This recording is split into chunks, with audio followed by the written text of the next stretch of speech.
မင်္ဂလာပါရှင်ကျွန်တော်နာမည်ကတော့အတင်စာမောင်ဖြစ်ပါတယ်အမျိုးသမီးလူငယ်နဲ့ကလေးသူငယ်ရေးရာဝန်ကြီးဌာနရဲ့လူဝင်ကြီးဖြစ်ပါတယ်ဒါကျမတို့ International Youth Day အတွက်ပေါ့နော်ပေးပို့လာတဲ့မိကုန်းတွေကိုကျမကကိုတီးတဲ့တက်တဲ့အပိုင်းကနေပြီးတော့မှပြန်လည်ဖြေကြားရမှာဖြစ်ပါတယ်နံပါတ်1မိကုန်းကအကယ်၍များမပြောလင့်မယ်နောက်တစ်ချိန်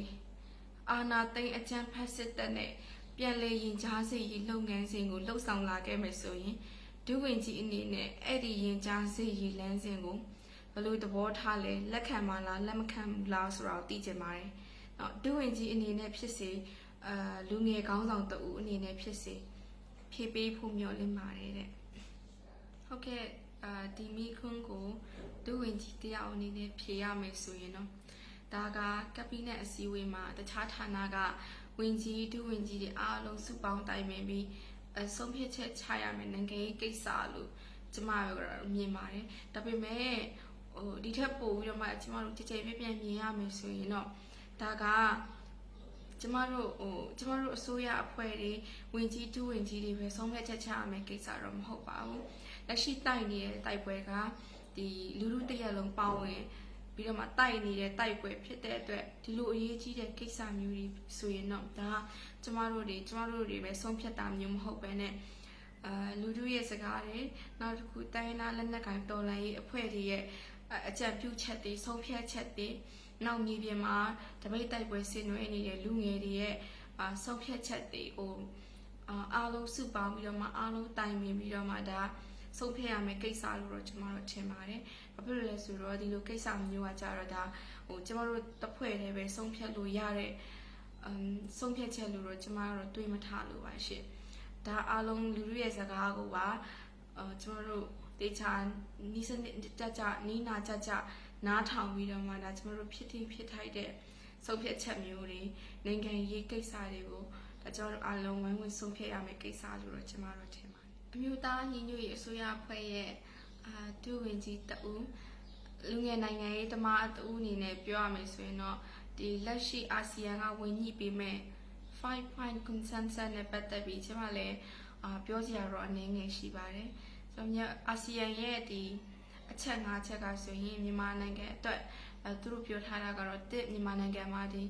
အကြမ်းဖက်မှုတွေချက်ချင်းရပ်တန့်ဖို့နှစ်ကတော့ပြည်သူတွေရဲ့အကျိုးစီးပွားအတွက်ငြိမ်းချမ်းစွာအဖြေရှာဖို့အတွက်သက်ဆိုင်သူတွေအကြားမှာအပြုသဘောဆောင်တဲ့တွေ့ဆုံဆွေးနွေးလုပ်ကြဖို့သုံးကတော့အာဆီယံအတွင်းရေးမှူးချုပ်ရဲ့အကူအညီနဲ့အာဆီယံအလဲကျဥက္ကဋ္ဌကဆေလွတ်တဲ့အထူးတန်တမန်တဦးကဝင်ညှိနှိုင်းပေးရေးပေါ့နော်နောက်နံပါတ်၄ကတော့အာဆီယံရဲ့လူသားချင်းစာနာထောက်ထားမှုဆိုင်ရာစင်တာမှာပေးအပ်တဲ့လူသားချင်းစာနာထောက်ထားမှုဆိုင်ရာအကူအညီတွေပေးအပ်ရေးငါကတော့အထူးတန်တမန်ဦးဆောင်တဲ့သက်ဆိုင်ရာအထူးအဖွဲ့ကိုယ်စားလှယ်မြန်မာနိုင်ငံကိုလာရောက်ပြီးတော့မှသက်ဆိုင်သူအားလုံးနဲ့တွေ့ဆုံဆွေးနွေးစတဲ့အချက်၅ချက်ကိုအာဆီယံကကြီးညာထားပေမဲ့ဒီအာဆီယံရဲ့ကြီးညာချက်ကမင်းအောင်လှိုင်ဦးဆောင်တဲ့မင်းအောင်လှိုင်ရဲ့စစ်ကောင်စီဦးဆောင်တဲ့စစ်တပ်တစ်ခုလုံးကိုမြန်မာနိုင်ငံရေးကအပိသက်ဆုတ်ခွာရအောင်သူတို့အနေနဲ့ဘလို့ဝင်ညှိပေးမလဲဆိုတဲ့စီမံချက်တိတိကျကျရှိမနေတာကိုတော့ဒါတွေ့ရတယ်။အာဆီယံအနေနဲ့ဒီလိုစီမံကိန်းတိတိကျကျမရှိတဲ့အနေအထားမှာဝင်ညှိနိုင်ပြီမှုကိုပေါ့နော်ကျမတို့အနေနဲ့လက်ခံလိုက်မယ်ဆိုရင်မြန်မာစစ်တပ်အနေနဲ့မြန်မာနိုင်ငံရေးမှာပါဝင်ဖို့အာဆီယံအကူအညီနဲ့လမ်းစာတစ်ခုခုရသွားမှာကိုလည်းဒါကျမတို့ကတတိထားစဉ်းစားရမယ့်ကိစ္စတွေလိုပဲတော့ကျမတို့မြင်ပါတယ်ရှင့်။ဒါကြောင့်မလို့အာဆီယံရဲ့ဝင်ရောက်ဆက်ဆက်ပေးမှုကတော့ကျမတို့စဉ်းစားချင်းချိန်ပြီးတော့မှဆုံးဖြတ်ရလိမ့်မယ်လို့တော့ကျမတို့တော့ထင်ပါတယ်။လူငယ်နိုင်ငံရေးတက်ကြွလှုပ်ရှားသူတယောက်အနေနဲ့ဖြေရမယ်ဆိုရင်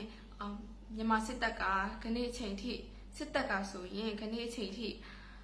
ဆန္ဒပြတဲ့ပြည်သူတွေနိုင်ငံရေးတက်ကြွလှုပ်ရှားသူတွေနဲ့နိုင်ငံရေးသမားတွေအမျိုးသမီးတွေကိုဖမ်းဆီးတာတပ်ဖြတ်တာစစ်ကြောရေးမှာနှိပ်စက်တာမရင်းကျင်တာစေဝါကုသခွင့်လုံလောက်စွာမပေးတာပြည်ရေးစစ်ဖြစ်ပွားရဒေသတွေမှာဒေသခံပြည်သူတွေရဲ့လူနေအိမ်တွေကိုမိရှုဖျက်ဆီးတပ်ဖြတ်တာဒေသခံအမျိုးသမီးတွေကိုအသင်အာရမပြုကျင့်တာရိုဟင်ဂျာလူမျိုးတွေနဲ့ပြည်내အသီးသီးကလူနည်းစုအသီးသီးကို ရက်ဆက်စွာနေနေတာစတဲ့လူမဆန်တဲ့လောက်ရက်တွေကိုကျူးလွန်လျက်ရှိပြီးတော့မှနောင်တရလာမယ့်အနေအထားမျိုးလည်းမရှိပါဘူးဒီလိုအနေအထားရှိချိန်မှာလူငယ်နိုင်ငံရေးတက်ကြွလှုပ်ရှားသူတို့အနေနဲ့ဖြေရမယ်ဆိုရင်ကျမကပြောချင်တာကတော့ကျတို့အနေနဲ့စစ်အာဏာရှင်စနစ်ကိုအမြင့်ပြတ်တော်လှန်ချီမုန်းပြီးတော့မတရားခံခဲ့ရတဲ့ပြည်သူလူထုအတွက်အတင်ကူပြောင်းရေးဆိုင်ရာတရားမျှတမှုကိုမဖြစ်မနေဖော်ဆောင်ပြီးပြည်သူလူထုအတွက်တရားမျှတမှုကိုမဖြစ်မနေပြန်လည်ယူပေးရမယ်လို့တော့ကျမအနေနဲ့ကတော့ယူဆပါတယ်ရှင်လူငယ်ဥပဒေပြဋ္ဌာန်းနိုင်ဖို့အရေးကဘယ်အဆင့်ထိရောက်နေပြီလဲပြီးတော့ဘာတွေအဓိကထားလိုအပ်မလဲတဲ့ဒါတော့မေးခွန်းပေါ့နော်ဒီမေးခွန်းအတွက်ဖြေရမယ်ဆိုရင်တော့ဒါကျမတို့စဉ်းစားရတဲ့ဘက်ကတော့အမျိုးမျိုးရှိတာပေါ့နော်ရှေ့9နှစ်မှာတော့ကြံခဲ့တဲ့9နှစ်မှာတော့ဒါလူငယ်ရေးရမူဝါဒဆိုတာမျိုးရှိခဲ့တယ်ဆိုတော့ကျမစဉ်းစားတာကတော့ဘာပဲပြောပြောကိုအစိုးရလည်းဖြစ်နေတဲ့ကာလမှာကိုရီလည်းလုံနိုင်ကိုင်းနိုင်ရှိနေတဲ့ကာလမှာတော့ဒီလူငယ်ရေးရဥပဒေပေါ့နော်လူငယ်တွေအတွက်တိတိချာချာအကာအကွယ်ပေးနိုင်မယ့်အရာမျိုးတွေနောက်တစ်ခုပဏိပခအလွန်ပေါ့နော်စစ်ပွဲအလွန်ဒီကျမတို့ဒီအတင်ကူပြောင်းရေးဆိုင်ရာကာလတွေမှာဒီထိခိုက်နေတာခံစားခဲ့ရတဲ့လူငယ်တွေအတွက်ကျမတို့ဘယ်လိုမျိုးတရားမျှတမှုကိုပြန်ယူပေးမလဲကုစားမှုကိုပြန်ယူပေးမလဲနောက်စိတ်ပိုင်းဆိုင်ရာတရားမျှတမှုနောက်တစ်ခုကတော့ရုပ်ပိုင်းဆိုင်ရာတရားမျှတမှုတွေဒါမျိုးတွေအတွက်ကျမတို့ဘယ်လိုလှုပ်ဆောင်မလဲဆိုတဲ့အကြောင်းအရာတွေကိုဥပဒေတိတိကျကျဒါကျမတို့လမ်းညွှန်ချက်ထွက်ထားတယ်ဆိုရင်ကျမတို့နောက်လာမယ့်ကိစ္စတွေမှာပေါ့နော်ကျမမှမဟုတ်ဘူးဒီပဲဝင်ကြီးဖြစ်ပေါ့နော်အခုကတော့ကျမတို့ဒါကတော့ကျမတို့ကဒီတော်လိုင်းအစိုးရဖြစ်တဲ့အတွက်ဒါတော်လိုင်းအောင်ကိုအထီးကပေါ့နော်ဒီတော်လိုင်းပြီးသွားတဲ့ခါကျရင်တော့ရေကောက်ပွဲနဲ့တက်လာတဲ့အစိုးရဖြစ်လာတဲ့ခါကျရင်ဒါဝင်ကြီးနေရာတွေလည်းအပြောင်းလဲဖြစ်နိုင်တယ်ကျမမှမဟုတ်ဘူးတခြားအရေးချင်းရှိတဲ့လူငယ်တွေလည်းဒါဒီနေရာကိုရောက်လာနိုင်တယ်ဒါကြောင့်မလို့ကျမကတော့လူပဲဘယ်လူပဲပြောင်းပေါ့နော်အကယ်၍မူဝါဒတိတိကျကျဥပဒေတိတိကျကျလေးရှိထားတယ်ဆိုရင်တော့ဒါကျမတို့လူငယ်တွေအတွက်ဒါအခွင့်အလမ်းတစ်ရပ်ပဲလို့ကျမတို့မြင်နေပေါ့နော်မြင်ပြီးကျမကတော့ကိုယ့်ရဲ့တကူကြီးဆန္ဒအရာပြောမယ်ဆိုရင်ဒါမျိုးလေးလှုပ်ချင်တယ်ပေါ့နော်ဒါပေမဲ့လည်းတစ်ဖက်ကပြန်လဲစဉ်းစားတဲ့အခါမှာခဏကာလတွေတော်လိုင်းရေးကာလဖြစ်တယ်ပေါ့နော်တော်လိုင်းရေးကာလမှာဒီလိုဥပဒေတွေပြဋ္ဌာန်းလိုက်ရင်ရောတကယ်ကောအသက်ဝင်လုံနိုင်ပါမလားဆိုတာတွေကတစ်ဖက်မှာထောက်ပြစရာတွေစဉ်းစားစရာတွေဖြစ်နေသေးရဲ့ပေါ့နော်ဒါကြောင့်လို့ကျမကဒီကိစ္စတွေကိုကျမအခုချိန်ထိအကောင့်ထဲမှာပေါ်နေတာဖြစ်ပါတယ်အကယ်၍ကျတို့ပြည်သူလူထုကကျတို့လူငယ်ထုကဒါကလိုအပ်တဲ့ကိစ္စဖြစ်တဲ့ပေါ့နော်လှုပ်တင်တယ်လို့အကြံဉာဏ်ပေးရင်တော့ကျမကကျမရဲ့ပြည်လူထုရဲ့လမ်းညွှန်ချက်နဲ့ကျမရဲ့လူငယ်ထုရဲ့လမ်းညွှန်ချက်နဲ့ကျမဒီလိုကိစ္စမျိုးကိုဆက်လုပ်ပါမယ်ရှင်ကျေးဇူးတင်ပါတယ်မင်္ဂလာပါရှင်ကျမကတော့အရင်ကတော့လူငယ်တွေနဲ့ဒီလုံခြုံစိတ်ချရတယ်လို့ယူဆတယ်ပေါ့နော်အတိုင်းအတာတစ်စုံတစ်ရာအထိလုံခြုံစိတ်ချရတယ်လို့ယူဆတဲ့ဒီဆက်သွယ်ရေး channel တွေကနေဆက်သွယ်လေးရှိတယ်ဆိုတော့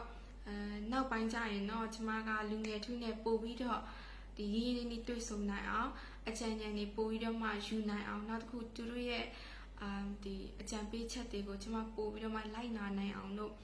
ဒီကျမတို့အလွယ်တကူဆက်သွယ်လို့ရမယ်ဒီ channel လေးပေါ့နော်ဤပညာ platform လေးလောက်သွားဖို့လဲအစီအစဉ်ရှိပါတယ်ရှင်ကျေးဇူးတင်ပါတယ်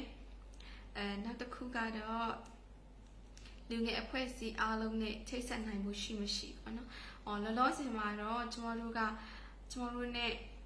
ချိတ်ဆက်လှုပ်ဆောင်နေတဲ့လူငယ်ဖွဲ့စည်းတွေရှိပါတယ်အဲ့ဒါကတော့ဒီကျမတို့အရင်ကကျမတို့ဌာနကနေပြီးတော့ရှောက်လွှာတွေခေါ်လိုက်တယ်ပေါ့နော်ကျမတို့ဌာနနဲ့လက်တွဲလှုပ်ဆောင်ခြင်းနဲ့လူငယ်ဖွဲ့စည်းတွေကိုရှောက်လာခေါ်လိုက်တော့လာရှောက်ချတဲ့လူငယ်ဖွဲ့စည်းတွေရှိရပေါ့နော်အဲ့ဒီထဲကမှဒါကျမတို့ရွေးချယ်ပြီးတော့မှပထမအတုပ်ပေါ့နော်ပထမတတုပ်အနေနဲ့ ရွေးချယ်ပြီးတော့မှလက်တွဲလှုပ်ဆောင်နေတဲ့လူငယ်အဖွဲ့အစည်းတွေရှိပါတယ်အဲ့ဒါလိုပဲနိုင်ငံတကာမှာကျမနိုင်ငံတကာမှာရောက်နေတဲ့မြန်မာလူငယ်အဖွဲ့အစည်းတွေနဲ့ကျမတို့ဌာနနဲ့လက်တွဲလှုပ်ဆောင်ရဲ့အပိုင်းတွေရှိပါတယ်ပေါ့နော်နိုင်ငံတကာမှာရောက်ရှိနေတဲ့ကျမတို့ရဲ့လူငယ်အဖွဲ့အစည်းတွေကိုတော့ကျမတို့နဲ့အတူတူလက်တွဲလှုပ်ဆောင်နေတဲ့အကြောင်းကိုတော့ဒါကျမတို့နှစ်ဦးနှစ်ဖက်သဘောတူချက်တွေနဲ့နောက်နားလည်မှုတွေနဲ့ဒါကျမတို့ပေါ့နော်လုပ်ငန်းတဘောအရာအတိမတ်ဖြစ်တဲ့ပုံစံမျိုးလေးနဲ့ဒါကျမတို့တွားနေတာမျိုးရှိပါတယ်ပြည်တွင်းထဲကလူငယ်တွေအတွက်ကိုလည်းဒါကျမတို့ပို့ပြီးတော့မှဆက်သွယ်ရလွယ်ကူအောင်ပို့ပြီးတော့မှအလုပ်လုပ်ရလွယ်အောင်လို့လည်းကျမအနေနဲ့တနည်းတစ်ဖုံအားဖြင့်တော့စဉ်းစားနေပါတယ်ဒါပေမဲ့အဓိကကတော့ပြည်တွင်းထဲမှာရှိတဲ့လူငယ်တွေကြတော့ဒီလုံခြုံရေးတစုံတရာအခက်အခဲရှိတယ်ပေါ့နော်ဒါကြောင့်မလို့ကျမအနေနဲ့ကတော့ဒီသူတို့ရဲ့ပထမအဆုံးကတော့လုံခြုံရေးကအဓိကပါပဲဒါကြောင့်မလို့လုံခြုံရေးအတွက်ဦးစားပေးပြီးတော့မှစဉ်းစားပြီးတော့မှပေါ့နော်ကျမတို့လှုပ်ဆောင်တော့နှစ်ဦးနှစ်ဖက်အဆင်ပြေမဲ့ဒီနီလန်းလေးနဲ့လှုပ်ဆောင်သွားဖို့ရှိပါတယ်ရှင်လူငယ်အဖွဲ့အစည်းတွေကိုတေချာတိကျတဲ့အတိအမှတ်ပြုအမှတ်သားတွေထုတ်ပေးဖို့ရှိမရှိသိချင်ပါတယ်တဲ့ဆိုတော့လောလောဆယ်မှာတော့ကျမတို့မှာက Youth Alliance Network အနေနဲ့ local နဲ့ပြည်တွင်းနဲ့ပြည်ပဆိုပြီးတော့မှပေါ့နော်ချိတ်ဆက်လှုပ်ဆောင်မှုရှိနေပါတယ်ရှိကမိကုန်းမှလည်းကျမကအဲ့ဒါလေးကိုအနည်းငယ် highlight လုပ်ပြပြီးတော့မှတော့ဖြေပြဟောပါပြီเนาะဆိုတော့ဒီ Youth Alliance Network မှာအဖွဲ့အစည်းတော်တော်များနဲ့ချိတ်ဆက်လှုပ်ဆောင်နေပေမဲ့ဒီရေးရှည်မှာပေါ့နော်ယုံကြည်စွာလက်သေးသွားနိုင်မဲ့အဖွဲ့တွေကိုတေချာရွေးထုတ်ပြီးတော့မှအချိန်ယူပြီးတော့စစ်စစ်နေပါတယ်အဲ့ဒါလိုပဲ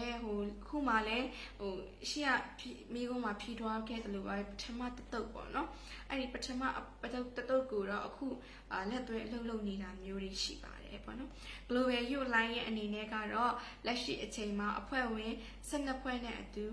လက်သွဲလှုပ်ဆောင်နေဖြစ်ပါတယ်သက်ဆိုင်ရာအဖွဲ့ဝင်အသီးသီးတွေကိုလည်းအဖွဲ့အသီးသီးကိုလည်းကျွန်တော်တို့အနေနဲ့အတိမတ်ပြုစားတယ်ပို့ထားပြီးပြီပဲဖြစ်ပါတယ်ရှင်ကျေးဇူးတင်ပါတယ်သူငယ်တွေရဲ့အခြေခံရပိုင်ခွင့်ကစလို့ဆုံးရှုံးမှုမရှိစေဘူးဘယ်လိုတွေလုပ်ပေးသွားဖို့ရှိပါတယ်တဲ့ဒီမိကုန်းနဲ့ပတ်သက်ပြီးဖြစ်ရရင်တော့ဒီတော်လှန်ရေးကာလအတွင်းအခြေခံအခွင့်အရေးဆုံးရှုံးသွားတဲ့လူငယ်တွေအထူးသဖြင့် PDF လူငယ်တွေနဲ့ဒီ CDM ကျောင်းသားတွေအတွက် CDM လူငယ်တွေအတွက်တော်လိုင်းအောင်ပြီးနောက်ပိုင်းပေါ့နော်ဥပဒေဆိုင်ရာအကာအကွယ်ပေးနိုင်မှုတွေပြန်လည်ထူထောင်မှုတွေ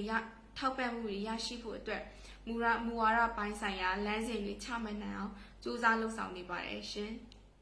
နံပါတ်9မိကုန်းကတော့စေအုပ်စုကိုတရားစွဲဆိုထားတာပဲအခြေအနေထိရောက်နေပြီလဲရဲ့အခြားတော့ဘာမှမဟုတ်တဲ့လူမျိုးစုများနဲ့ဆွေးနွေးပြီးတော့ Federal ချေဥနဲ့ Federal သဘောတူညီမှုတွေကဘယ်အခြေအနေအထိရောက်နေပြီလဲကျေးဇူးပြုပြီးဖြေနိုင်တဲ့လောက်လေးဖြေပေးပါလားဆိုတော့ဒီမှာလဲကျွန်မကဖြေနိုင်တဲ့လောက်ကလေးတော့ဖြေပေးသွားပါမယ်တချို့အချက်လက်တွေကြတော့ဒါကကျွန်မတို့ဝန်ကြီးဌာနအဆင့်ပေါ့နော်ဝန်ကြီးဒုဝန်ကြီးအဆင့်ဆိုရပိုင်းအဆင့်ဒါကျွန်တော်တို့ထိန်းသိမ်းတဲ့ကိစ္စကြောင့်မလို့ဒါကျွန်မအနေနဲ့တူတယောက်အနေနဲ့ပေါ့နော်ဒါထိန်းသိမ်းရမယ့်တာဝန်ရှိတဲ့အတွက်အများကြီးမပြောပြနိုင်တာကိုလည်းခွင့်လွှတ်ပါရှင့်ဆိုတော့ Federal Charter မှာဖော်ပြထားသလိုပဲပေါ့နော်ဖွဲ့စည်းပုံအခြေခံဥပဒေတရပေါ်ပေါက်လာမှာပေါ်ထွန်းလာမှာဖြစ်ပါတယ်နောက်တစ်ခုကတော့လက်ရှိခြေအနေမှာတော့ဒါ Federal Charter ကိုဒါNUCC ကနေပြီးတော့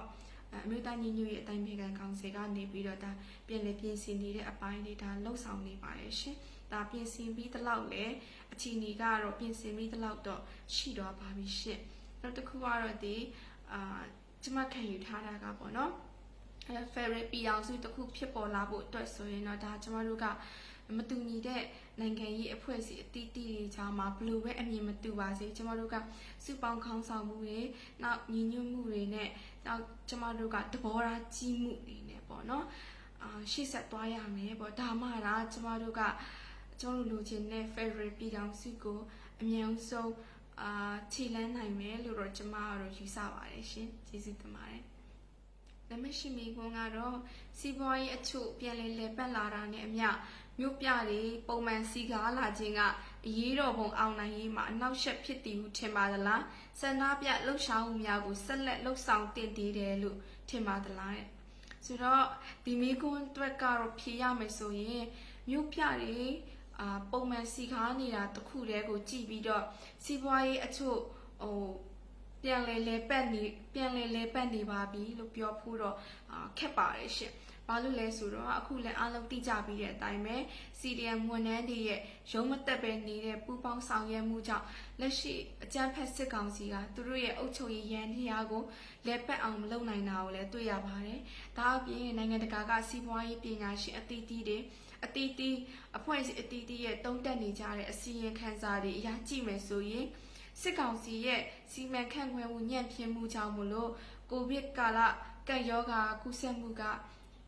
ပြန့်နှံ့လာပြီးတော့မှဒါအတွက်ပဲစီးပွားရေးကကြဖို့ပဲရှိတယ်။ဒါကြောင့်မလို့စစ်ကောင်စီရဲ့လက်ပါစီလက်နက်ကိုင်တွေကလမ်းတွေတချို့နေရာတွေမှာနေရာယူပြီးတော့လူထုကိုတန်ရာညက်လုံးတွေနဲ့နှောက်ယှက်ပြီးအမြဲရန်လိုပြီးတော့မှစုံစမ်းထောက်လန်းနေတာတွေကိုကြည့်ရင်လည်းပြည်သူလူထုတွေအနေနဲ့ငြိမ်းချမ်းစွာတွာလာလှုပ်ရှားပြီးစီးပွားရေးလုပ်ငန်းကိစ္စတွေကောင်းကောင်းမွန်မွန်ဆောင်ရွက်ဖို့ကစစ်ကောင်စီရဲ့မြေပြင်မှာတနက်တပြနဲ့ရန်ကားနေမှုတွေကြောင့်မလို့အင်မတန်တော့ခက်ခဲနေပါအောင်မယ်ဆိုတော့မြေပြင်မှာလူတွေစီကားနေတယ်ဆိုတာကလည်းလူတွေအနေနဲ့မလွဲမရှောင်တာတွားရလောက်ရမယ်ကိစ္စတွေရှိပါတယ်ဥပမာအားဖြင့်မိမိအိမ်ကကိုဗစ်ကူးစက်လူနာတွေအတွက်အောက်ဆီဂျင်ရှာဖွေဖို့အိမ်အတွက်လိုအပ်တဲ့ပစ္စည်းတွေဝယ်ဖို့ဒီလိုမျိုးပေါ့နော်တွားရတဲ့ကိစ္စတွေလုပ်ရတဲ့ကိစ္စမျိုးတွေလည်းရှိပါတယ်။ဒါကြောင့်မလို့ကျမအနေနဲ့ပြောချင်တာကတော့မြေပြင်မှာလူတွေစီကားနေတာကိုအပေါ်ရန်ရှက်ကြည့်ပြီးတော့မှစီးပွားရေးပုံမှန်လဲပတ်နေတယ်လို့ယူဆဖို့တော့ခက်ပါလိမ့်မယ်။ကျမအနေနဲ့ချက်ပြီးပြောရရင်တော့အစိုးရဝန်ထမ်းတွေရဲ့ရုံးမတက်ပဲနဲ့ CDM လုပ်တဲ့ပူပေါင်းဆောင်ရွက်မှုတွေလူငယ်တွေရဲ့လမ်းမပေါ်မှာနေ့စဉ်အနေရအနက်မပြတ်မကွက်ထွက်လာတဲ့တပိတ်လှုပ်ရှားမှုတွေစစ်မြေပြင်မှာ PDF တပ်ဖွဲ့ဝင်တွေရဲ့မြေပြင်တိုက်ပွဲအတွက်စစ်ရေးလေ့ကျင့်နေမှုတွေနောက်ပြီးပြည်တွင်းပြည်ပမှာနေထိုင်ကြတဲ့ CDM ဝန်ထမ်းတွေနဲ့ PDF တွေကိုငွေရေးကြေးရေးလူဒန်းထောက်ပံ့ပေးနိုင်တဲ့စေတနာရှင်အလူရှင်တွေစတဲ့နီလန်ပေါင်းစုံနဲ့တိုက်ပွဲဝင်မှုတွေကြောင့်မလို့ကျမတို့ရဲ့ဒီတော်လိုင်းကြီးကဒီနေ့အထိဆက်လက်အတူရှိရပ်တည်နေနိုင်တာဖြစ်ပြီးတော့စစ်အာဏာရှင်တွေမပြုတ်မကြမချင်းဒီလိုပဲနေ့စဉ်ဆက်သွားနိုင်ဖို့ကတိတ်ကိုအရေးကြီးပါတယ်ဒီလိုမျိုးလူဒန်းထောက်ပံ့နိုင်ကြတဲ့စေနာရှင်အလူရှင်တွေကလည်းဒီလိုမျိုးကိုဗစ်ကာလမှာကိုဗစ်ကြောင့်စီးပွားရေးလောက်ရကိုင်ရခက်ခဲနေတဲ့ခြားတဲ့ကနေပြီးတော့မှပေါ့နော်မဖြစ်တဲ့နီးနဲ့ရရမြတောက်ခံပြီးတော့မှပုံမှန်မပြတ်မကွက်လူဒန်းပေးနေတဲ့အတွက်ကြောင့်မို့လို့လေကျမတို့အမျိုးသားညီညွတ်ရေးအစိုးရကကျေးဇူးတင်တဲ့အကြောင်းလေးဒီနေရာမှာပြောလိုက်ပါရစေရှင်အမျိုးသမီးအရေးနဲ့ပတ်သက်ပြီးတော့မှပြောရမယ်ဆိုရင်ဒီနိုင်ငံရေးအရွေးမှာလူငယ်အမျိုးသမီးတွေပါဝင်လာမှုဥဆောင်နိုင်မှုကိုမြင့်တင်ပေးဖို့ကအရန်အရေးကြီးပါတယ်ဒီအတွက်လည်းကျမတို့ကစူးစမ်းနေပါတယ်မြေပြင်အမျိုးသမီးတပိတ်တွေကိုထောက်ပံ့ပေးတာမျိုးနောက်သူတို့အနေနဲ့လိုအပ်တဲ့နိုင်ငံရေးအသိပညာ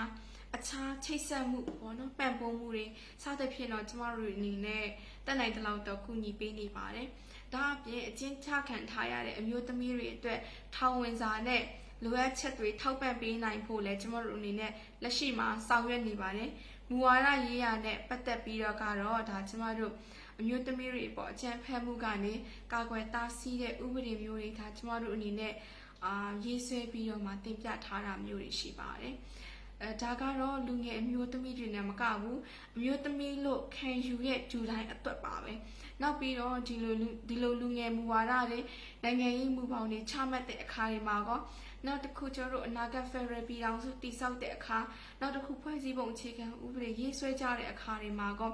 ဒီလုပ်ငန်းစဉ်အသီးသီးမှာအမျိုးသမီးတွေရဲ့စွမ်းရည်အမြင်နဲ့ပါဝင်မှုတိုးမြင့်နိုင်ဖို့သူတို့ရဲ့ရှုထောင့်နဲ့အတန်တွေကိုပါပါဝင်ထည့်သွင်းပေးဖို့လိုအပ်နေပါတယ်။ဒါကြောင့်မို့လဲပါဝင်ထည့်သွင်းစဉ်းစားပေးဖို့လဲကျမတို့အချိန်နဲ့တပြေးညီစူးစမ်းနေပါတယ်ရှင်။ပြီးတော့ဒီစစ်ကောင်စီကအမျိုးသမီးတွေနဲ့လူငယ်တွေအပေါ်ချိုးဖောက်ကျူးလွန်ခဲ့တဲ့အကြမ်းဖက်မှုတွေရာဇဝတ်မှုတွေလူအခွင့်အရေးချိုးဖောက်မှုတွေကိုလည်းနိုင်ငံတကာတရားဥပဒေအကြောင်းအရအရေးယူနိုင်ဖို့တွေကိုလည်းကျမတို့အနေနဲ့ပြင်ဆင်နေတဲ့အကြောင်းလည်းဒီနေရာမှာသတင်းပါပြစီရှင်ကျေးဇူးတင်ပါတယ်